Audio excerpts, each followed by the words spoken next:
La vida después del trasplante fue dura al principio. Las primeras semanas inmediatamente después del trasplante, todavía estás en el hospital. Llegas al punto más bajo y ellos predijeron bien exactamente cuándo ocurriría esto y cuál sería el fondo, y no fue nada agradable en ese punto.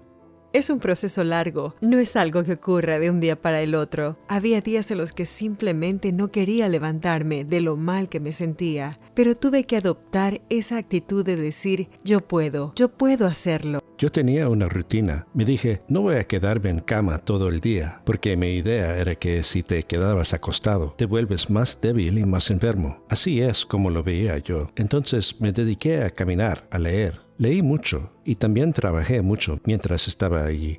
Me armé un pequeño escritorio donde trabajaba. Mi médico me obligó a seguir ejercitando más y más, incluso cuando me resultaba difícil. Y yo sentí que eso hacía toda la diferencia en mi recuperación. Dejar el hospital, incluso después del trasplante, es un poco aterrador. Esa fue la parte más difícil, porque estás todo resguardado, te están cuidando tan bien. Estableciste una relación muy fuerte con tus enfermeros, y luego, de repente, solo quieren ponerte de vuelta en el mundo de nuevo.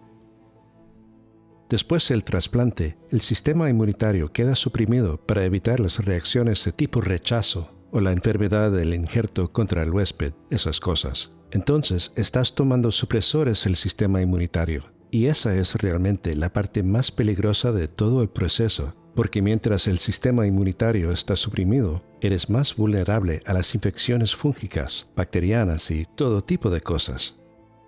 Así que tienes que ser muy cuidadoso, especialmente durante esos primeros 100 días.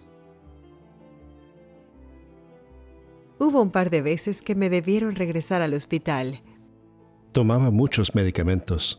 Como el sistema inmunitario está suprimido, debes tomar antibióticos y antifúngicos y toda una serie de medicamentos. Tenía un aparador lleno de todo tipo de cosas que tomaba, lo que era bastante desagradable. Hay días malos y hay días que no quieres levantarte y preparar la comida, o levantarte y sacar al perro y cosas así. Se requiere un ejército de gente para pasar por esto. Realmente debes armar una red sólida. Tuve que adaptar mi vida, y no soy alguien que se queda sentada, así que eso fue muy difícil para mí. Pero yo sabía que era capaz de hacer esos ajustes y encontrar cosas que me hicieran feliz, y seguir y ponerme fuerte. Esa fue mi mayor adaptación. Y a medida que avanza el proceso, comienzas a sentirte mejor, y es algo que lleva tiempo.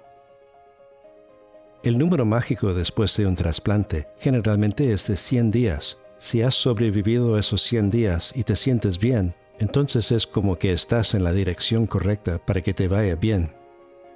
Antes del trasplante, con mi amigo Carl, con quien solíamos andar en bicicleta, hicimos un trato de que si yo salía bien del trasplante, correríamos el Savannah Century 100 Mile Bike Ride 10 meses después del trasplante, y la reacción de Carl fue algo gracioso.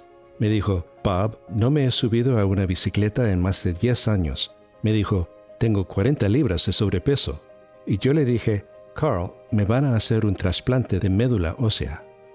Así que hicimos un trato de que si yo sobrevivía, lo haríamos. Yo estaba todo el tiempo fijándome metas de ese tipo. Carl y yo sí fuimos al Century. No fue fácil. Fue probablemente lo más difícil que haya hecho. Pero en ese punto sabía que estaba camino a recuperarme. Nunca hubiera podido imaginar que tendría la vida que tengo ahora, que sería capaz de hacer las cosas que puedo hacer ahora.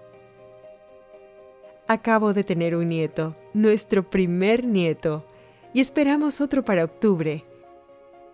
Así que decidí jubilarme para cuidar de mis nietos y simplemente dedicar mi vida a mi familia. Pasar por algo así cambia tu perspectiva de la vida. Las cosas que parecían ser importantes comienzan a ser triviales después de una enfermedad potencialmente mortal.